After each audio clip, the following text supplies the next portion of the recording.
आप सभी को प्यार भरी राधा स्वामी जी। बहुत सुंदर साखी है। हीरे का मोल। मेवाड़ की रानी मीराबाई 15वीं शताब्दी की मशहूर संत गुरु रविदास जी की शिष्य थीं।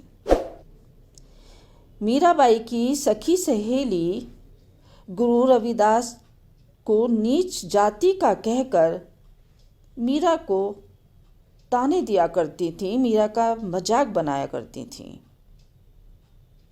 और नाक मुंह बनाकर मीराबाई को ताने देती थीं, कहती थीं कि तू खुद तो शाही महलों में रहती है, पर तेरा गुरु जूती गाट कर अपना गुजारा करता है। ये तेरा कैसा गुरु है? ये सब सुनकर मीरा को बहुत दुख होता था। मीरा के मन में सतगुरु के लिए सच्चा प्रेम और आदर था। वो अपने गुरु के लिए कुछ भी सुनना पसंद नहीं करती थी, उसे कुछ भी सुनना अच्छा नहीं लगता था। मीरा की समझ में कुछ नहीं आ रहा था कि वो क्या करे और क्या ना करे। एक दिन उसने हीरे के डिब्बे में से एक हीरा निकाला। वो बड़ा कीमती हीरा था और मन में सोचने लगी कि मैं ये क्यों ना अपने गुरु रविदास जी को दे दूं। इस हीरे को बेचकर उन्हें काफ़ी सारा धन मिल जाएगा और मेरे गुरु जी का जीवन अच्छे से चलेगा। मीरा हीरा लेकर गुरु रविदास जी के पास गई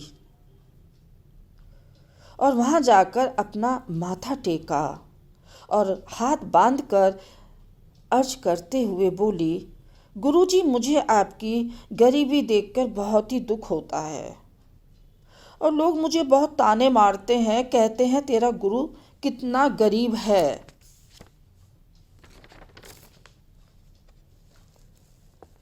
गुरुजी, आप ये हीरा स्वीकार कर लो। गुरुजी ने कहा, बेटी, मैं इस हीरे का क्या करूंगा? मेरे ये किस काम का है? मीरा बोली, इसको बेचकर आप सुंदर सा घर बना लेना और आप सुख से जिंदगी गुजारना। गुरु रविदास जी उसी तरह बैठे हुए जूते गांठते हुए बोले, बेटी, मुझे जो कुछ मिला है आज तक इस कुंड के पानी और जूते गांठने से ही मिला है। अगर तुझे लोक लाज का डर है और ताने बानों का डर है तो तू घर में बैठकर ही भजन सुमरन कर लिया कर, मेरे पास मत आया कर। मेरे पास आने की जरूरत नहीं है।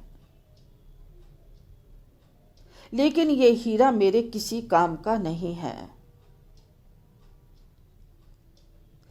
चाहे लोग मुझे गरीब ही क्यों ना समझें, पर मुझे गरीबी में ही आनंद है। मुझे दुनिया की किसी भी नाशवान वस्तु की जरूरत नहीं है। लेकिन मीराबाई हर हाल में गुरु रविदास जी को हीरा देना चाहती थी।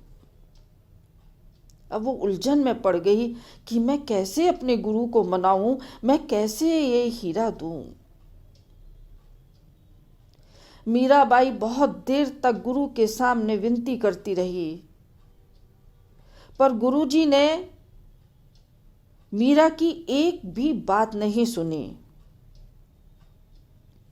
अंत में निराश होकर मीराबाई कहने लगी, गुरुजी, मैं हीरा आपकी कुटिया की छत में छोड़कर जा रही हूं। जब जरूरत पड़े आपको तो आप निकाल लेना, ताकि आपका जीवन सुखमय हो जाए। ये कहकर मीराबाई अपने महल में वापस चली गई। इस बात को कई महीने बीत गए। जब मीराबाई 2-3 महीने के बाद गुरु रविदास जी के दर्शनों के लिए गई तो देखकर हैरान रह गई कि वो अभी भी उसी हालत में और गरीबी हालत में जूते गांठ रहे हैं।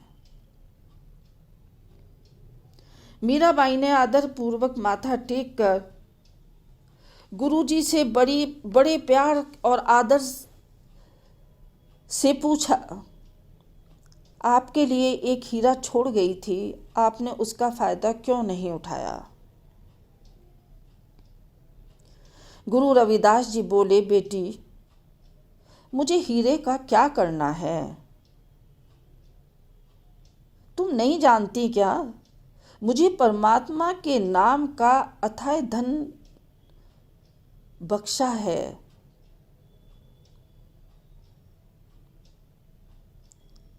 जिसका हिसाब लगाना भी असंभव है। तुम जाते समय अपना हीरा साथ ले जाना। मुझे इस हीरे की बिल्कुल जरूरत नहीं है। मीराबाई छत पर गई। छत पर जाकर क्या देखती है कि हीरा वहीं पड़ा मिला जहां वो रख कर गई थी। गुरु रविदास जी ने हीरे की तरफ देखा तक नहीं। ये देखकर मीराबाई को अपने गुरु की बड़ाई का सच्चा ज्ञान हो गया। अब मीरा को एहसास हो गया कि उसके सतगुरु किस अपार रूहानी दौलत के मालिक हैं। वह प्रेम और श्रद्धा और निर्मलता के साथ सतगुरु के चरणों में गिर पड़ी और रोने लगी और क्षमा मांगने लगी। कहती है, हे मेरे गुरु, हे मेरे परमेश्वर, मैं दुनिया के तानों से डर कर क्यों ये हीरा आपके पास लेकर आई थी? ये हीरा तो एक कौड़ी का भी नहीं है आपके लिए।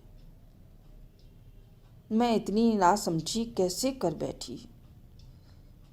क्योंकि मैं दुनिया के तानों से डर रही थी कि मेरे गुरु को कोई गरीब कैसे कह सकता है। लेकिन आज तो मेरी जो बची हुई आंखें थी वो भी खुल गईं। और ये कहकर वो रो पड़ी। मैं आती रहूंगी प्यार भरे शब्दों के साथ। राधा स्वामी जी।